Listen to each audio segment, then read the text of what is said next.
Hey, are you ready to Mario size? How'd he get here?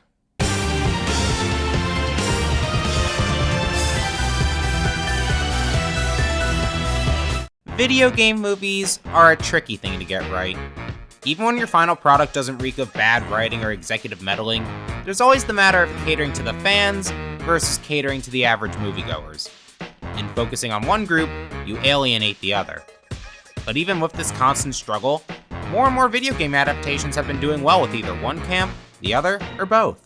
Detective Pikachu, Sonic the Hedgehog, Five Nights at Freddy's, Until Dawn apparently, Minecraft if you're either a kid or high. But who would have thought that the franchise to also join this trend was also the one to establish the game movies are bad stereotype? The 2023 Super Mario Bros. Movie. Took me a while to get around to this one, and I'm not talking about the timing of this video. The build-up to this film was one I struggled to keep track with. It started with being excited at the initial announcement of the movie in 2018, then forgetting about it outside of, one mention in the wake of the initial Sonic 1 backlash. By the time the cast was announced, my opinion changed on the studio producing it. I used to chew through Despicable Me movies back in the day, but COVID slowed down my film consumption. I listened to talk about how corporate, safe, and substanceless Illumination films were, and by the time I finally watched another, well, that was a waste of time only beaten out by the Emoji Movie. While I can't concretely say if my opinions changed on the films I know I at least used to like, I know I wasn't sure if I could trust the Minion generator to deliver a decent watch. The casting didn't exactly help or hurt either. I liked one choice, didn't like another, and didn't even know the rest of them. The trailers did raise my spirits a bit. Even with Illumination's noticeably lower budgets, these looked good. Chris Pratt didn't try to sound like Mario, but I felt good about the rest of the characters, and became cautiously optimistic. When I was paying attention anyway. Senior year of high school was one of the lowest points in my life. Constant work and school juggling, constant dealing with people I didn't care about, wanting nothing to do with graduation. Between everything that was going on and still feeling somewhat ambivalent, I ignored the initial release of the Mario movie. I bought the DVD a bit after graduation, but I was also at a pre-freshman summer program and didn't have a DVD player. Hey Mario, what's a streaming service? Moving on the ground. I don't know why I bother. Hey, where'd everybody go? It took until orientation week to finally watch the film as it was being screened on a campus field. And I've become more than familiar with its beats since. But you ever have a game or show or movie you couldn't get enough of, but then time both with and away steadily shifts your opinion until you struggle to figure out what said opinion even is? I've had that plenty of times. Sonic Colors, Secret Rings, Mario Party Island Tour, Pokemon anime, and what else but the 2023 Super Mario Bros. Movie. Scrutinizing this film really turns the horse a different color, and since the sequel and its horrible Bowser Jr. voice is upon us soon, what better time to set my opinion in brittle stone? Let's begin with the plot. Mario game. Okay, fine. Gonna warn you though, this is gonna be short. We begin with the Koopa Troop invading and decimating the Penguin Army, allowing Bowser to take their strongest treasure, the star. Treated like a power, acts like a super. Don't think about that too hard. Meanwhile, the Mario Brothers are trying to get their new plumbing business started, but have more than a few problems hindering them. Their savings are down the drain, from a crusty, yet golden commercial, and not helping is their old boss, Foreman Spike from Wrecking Crew. Who? It only gets worse. They have to run to their first and only client, most of the family mocks them, and that one client is ruined by the most unwholesome character in the entire movie, Francis. You're making me prefer the one from Super Paper Mario, and I can't believe I'm saying that. I'm surprised I even have the dignity to call him by his real name. Look, it's probably due to Nintendo's direct involvement, but this movie hides the fact that it was made by Illumination very well. It looks great, the human designs aren't homogenized like they often are for Illumination, and it treats the source material with far more respect than the Seuss adaptations. This freaking dog.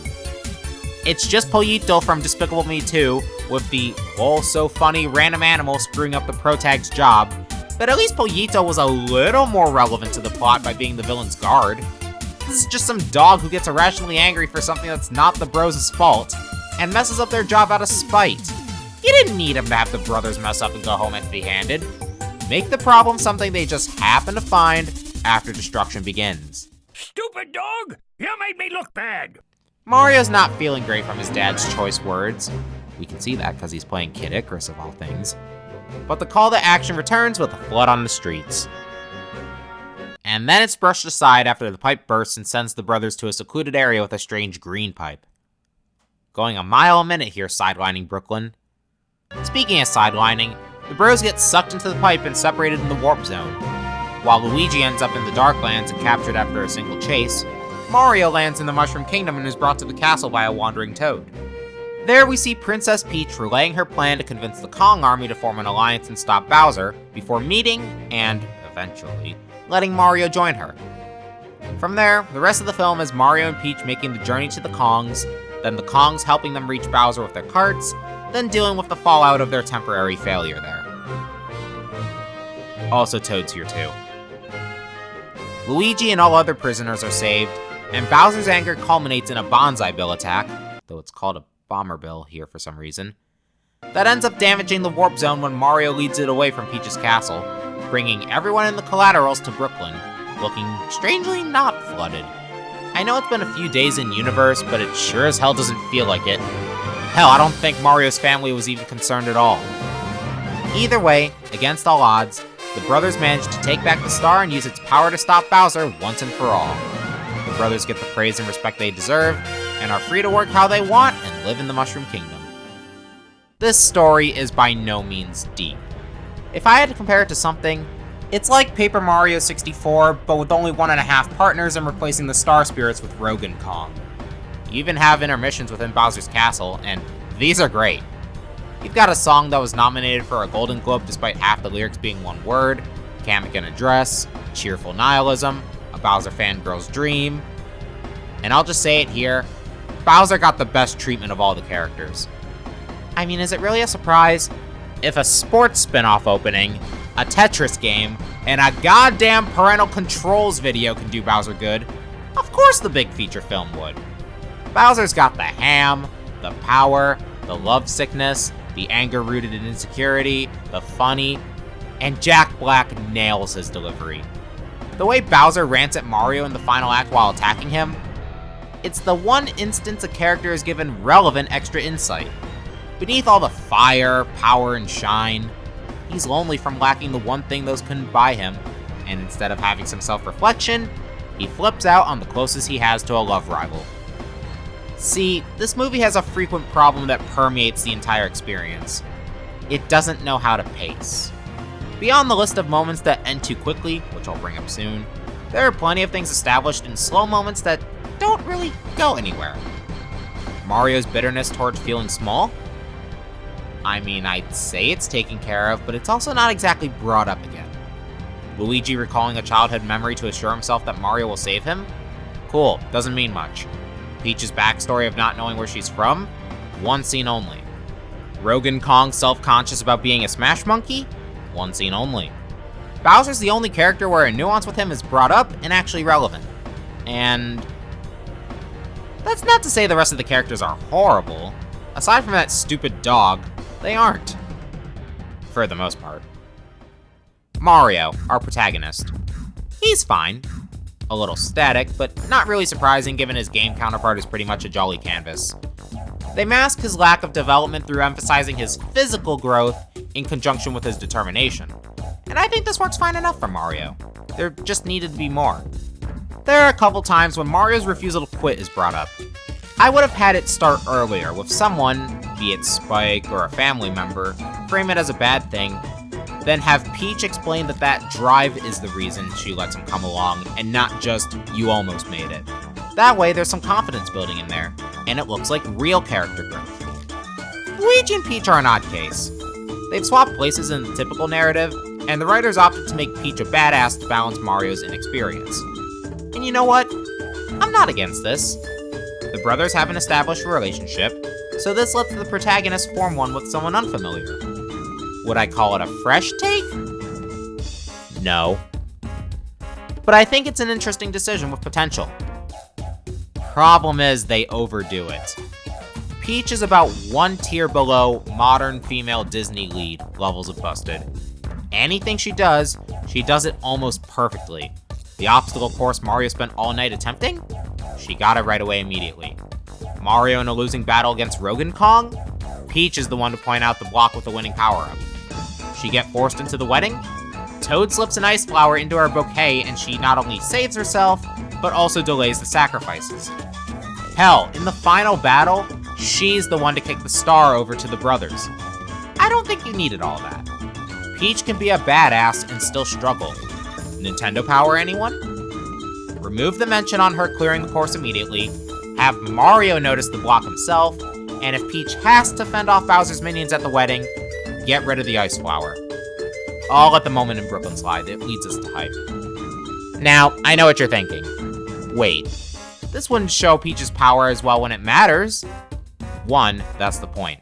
2, there's another fix we can make, but we'll get to that later. On the other side of the coin, Luigi ends up a sitting duck after he gets captured. The intermissions are fun, but he doesn't get to help until the literal final battle. But even with his handicap, Luigi still means more to the plot than Toad does. After he leads Mario to the castle, Toad doesn't do anything other than follow along and make visual gags. The one action he takes outside of those is something I don't think he should have done. He's probably the most pointless major character, which is a shame because Keegan-Michael Key is competing with Charlie Day for second best performance. I don't think it's all his fault though. The focus of the movie is all over the place.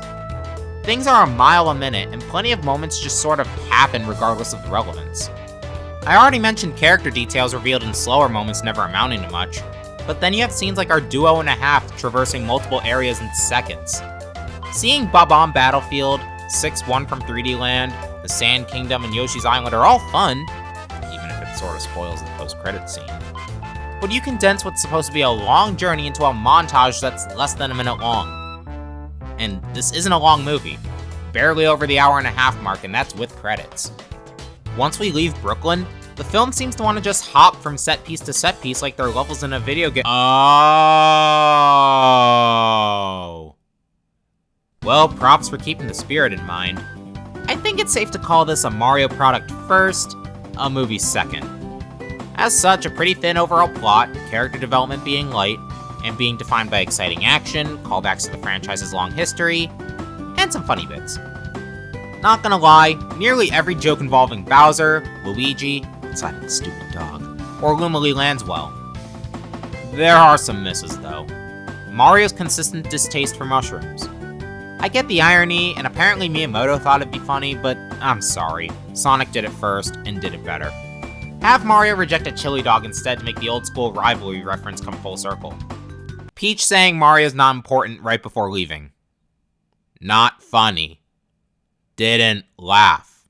I mean, come on, that's pretty hurtful to Mario's feelings. I'ma bet you can't do this. Whee! Whee! Whee! The major set pieces of the film are a mix of great and mixed plus. As in, the experience is a net positive, but there's still plenty to pick apart. Case in point, the Kong Kingdom. Great, the driving sequence. The thrill will make you salivate, and Swanky dies. Less great, Aha's take on me being forced in. The soundtrack is made up of 3 parts. Excellent remixes of existing Mario songs, great original compositions, and out-of-place licensed tracks. Like, okay, No Sleep Till Brooklyn at the start and Thunderstruck for the Karts aren't so bad, but Holding Out for a Hero hasn't been cool in 22 years, and Take On Me is just here. Let Brian Tyler cook. That's what the compositions were made for, and you just replaced a lot of them for no reason. Great! The fight between Mario and Rogan Kong. Starting with the DK rap, quick move for not crediting Grant Kirkhope though. Then the action with Mario pulling a come from behind victory by tanking all sorts of punishment before transforming into the trump card. Wait. Mario vs. Rogan Kong is just Roggenrola vs. Excadrill from the Pokemon anime. We already see Mario's existing athleticism and determination, so this fight is a natural progression with his first real win, on top of just looking cool. There are just some minor details like the winning block or why the blocks are there at all that I think could be tweaked. Less great. The Kong voices. Fred Armisen sounds like he's actively trying to suck, and I don't see Donkey Kong, just Seth Rogen as a monkey. A shame. The rest of the cast are either great in their roles or are good enough for these different interpretations of the characters. Yes, I'm even willing to defend Chris Pratt. It's different, but a fine performance. Great. Now you die. Less great. Rogan Kong's character. He's hot-headed, showboating, and prideful, and that's about all they go with him. I mean, he's here, he can be funny, he has the Seth Rogen laugh, but there really just ain't much to go off of, even when they try to expand the dong while inside Unagi! That's amore. Get it? Amore il? I said it funny. Fuck you! But we never get that sort of expansion, even when it's set up. Nope, now we're on to the run up to the castle, beating enemies up along the way. And there's enjoyment to be had here. The action scenes are the third best part of the movie, losing only to Lumali and Now You Die. I already talked about the Rogan Kong fight, but there's also the run to the first plumbing job where it shows Mario's capacity to get stronger, Luigi running from the dry bones, the absolutely gorgeous kart fight on Rainbow Road, pretty much everything after Bowser's head breaks out of the ice. Even after like 7 rewatches, the moment the brothers get the star and trash Bowser's army is still hype as hell, especially with the stellar remix of the star theme, no pun intended, and it's topped off with a heartwarming moment. No, I'm not talking about Peach calling Luigi brave, Mario getting some praise by his dad, or that stupid dog showing up again. Those just exist. I'm talking on a meta level. See, people were expecting Charles Martinet to voice the brothers, right? Especially since he's still in the movie and his Mario voice was given to this extra named Giuseppe. But he also voices Mario's dad. And what's the last line he says? These are my boys! That little bit just hits different. Because it's true. Mario and Luigi are Martinet's boys. And this was the last voice role he ever had before retiring and letting Charles Martinet 2 take over. They'll always be your boys, Mr. Martinet. Keep on jumping. The Super Mario Bros. Movie is an interesting case. It really is a faithful transition from game to film. But is that a good thing? The answer is yes and no. I think, story-wise, this film is rather undercooked. When you strip back the Mario branding and all of its references, you have a shallow adventure that progresses and escalates because the runtime demands it, characters that don't change much, unbalanced dynamics, and not enough time to breathe. I tried my best not to make this a rewriting the Super Mario Bros. Movie video, because I just regurgitate things Mr. Duty and Chari 5 have said. As such, I'll be brief about this next part. If we had, say, a fight between the heroes and Blue Shell somewhere in one of these montage areas, it would reduce the presence of Tell Don't Show, give enemies better presence, and improve the pace. Having Peach spearhead the fight would allow the nerfs I mentioned earlier to not lessen her badass upgrade too. This film needed something like that. Of course, I'm rattling off all these criticisms when, the moment I turn my brain off, I don't have much to complain about as I'm blasted with cool action and fan service aplenty. It's like I already said, Mario product first, movie second. And you know what? I get why the film's priorities are like this. When Nintendo tries something new or unfamiliar, they double up on gloves. And the only other time a franchise of theirs had a feature film, it was lambasted for not being like the games at all. This, and having Nintendo directly involved, was likely to ease both themselves and apprehensive fans in. And you can't say it didn't succeed. Not with these returns, a number only beaten out by Barbie that year. This film was a test run. A sample of batter you dip your finger in before you toss it in the oven, except it never gets tossed in. You're mostly consuming just the raw ingredients and not an actual cake. But that doesn't mean it can't taste good. The Super Mario Bros. Movie is enjoyable, if you can look past its lack of substance. Funny thing is, while this film is light on elements, the trailers make me think the Super Mario Galaxy movie is gonna have too many. Bowser Jr. is our main villain, okay, I'm sure Benny Safdie is a nice guy, but could he not sound like Kamek? Oh, hey, Rosalina. Hold on, she just no-selled Mega Leg? I mean, I guess that's not hard, but Peach and Toad are on their own here? Wait, Birdo fight? Is that Mouser? Whoa, whoa, whoa, they remembered Yoshi! Why are the brothers suddenly babies? Things just got hard to follow watching the trailers. But you know what? If the first film can still be fun to watch with some friends, popcorn, and very little analysis, I'm sure the sequel will be too. Okay, bye-bye! I wonder if he'll ever realize I'm not the first one he's appeared to.